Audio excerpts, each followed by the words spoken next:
আরে শালি তোকে মাংস কে নিতে বললে? হ্যাঁ अबे साले তোকে যে বললি যে মাংস টাংস লিস না, এমনি মাংসের মেলা দাম, সামনে আবার কিস্তি আছে, মাংস কটা ঘুরিয়ে দিয়ে साले तू দেখ কেজি বেগুন গালা লিয়াই। আর হ্যাঁ শুন, বেগুন গালা ভাজি সব তেল দিয়ে লয়, পানি দিয়ে ভেজে লিস একটু, তেলেরও প্রচুর দাম। আরে কালা বহুকে বিয়ে করে মানে জ্বালা শেষ না করে উয়া কুড়ি চলে যাচ্ছে। স্যার ম্যাগ উঠেছে। উঠে ভালো হবে, ম্যাগ হবে না। স্যার স্যার মাথায় এক ফোঁটা পানি পড়লো। মাথা পানি পড়ছে, মাথা পানি পড়ছে, আবার তাড়াতাড়ি লাইন কাট, তাড়াতাড়ি লাইন কাট। হ্যাঁ হ্যাঁ হ্যাঁ, আর যার বাড়িতে ইনভার্টার আছে ওর ইনভার্টারের চার্জ গাছ টেনে নিবি। ঠিক আছে স্যার, ঠিক আছে। হ্যাঁ হ্যাঁ হ্যাঁ শুন। হ্যালো স্যার, আমি ইলেকট্রিক অফিসার এমরুল বলছি। হ্যাঁ বে, গরমকালে তো কারেন্ট থাকে না, শীতকালে টাইম নিয়েছিস বে। স্যার তোমার দাদির কসম, মিথ্যা কথা বলবো না, এখনি আমার মাথায় এক ফোঁটা পানি পড়লো। সালা ফাঁকা জায়গায় ট্রান্সফরমার লাগলে ওরকম পানি পড়বে, ভালো করে দেখ কোন কাইয়া ফাইয়াতে মুতে দেখে তোর মাথায়। চুপচাপ কারেন্টটা পাঠা। কারেন্ট এখন পাঠাতে পারবো না, কারেন্ট খারাপ হয়ে গেছে। তো কারেন্ট পাঠার সময় চেক করে পাঠাতে পারিস না বে, ঠিক আছে কি খারাপ আছে।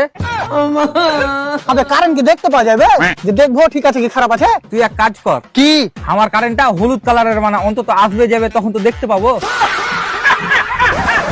আবে ভালো করে শুন, প্রথম কথা তো কারেন্ট তৈরি করা অতটাও সহজ নয়। হ্যাঁ, তুই তো তোর বাড়ি থেকে কারেন্ট তৈরি করে নিয়ে আসিস। আবে তুই বুঝতে কেন পারিস না বে? আবার বুঝাবুঝির কি আছে বে, তুই কারেন্টের তারা উল্টে উল্টে কারেন্ট বানাস নাকি?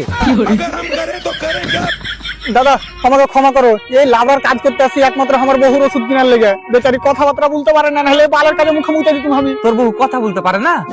না তুই হার বউটাকে লিয়ে আসতো, কত টাকা খরচা পড়বে? আবে রে, আর বাড়িতে এত ভোল্টেজের কারেন্ট পাঠাতে তোর মিটার ফেটা বাড়ি উড়ে যায়। ই কইসন করে লো প্যার বলম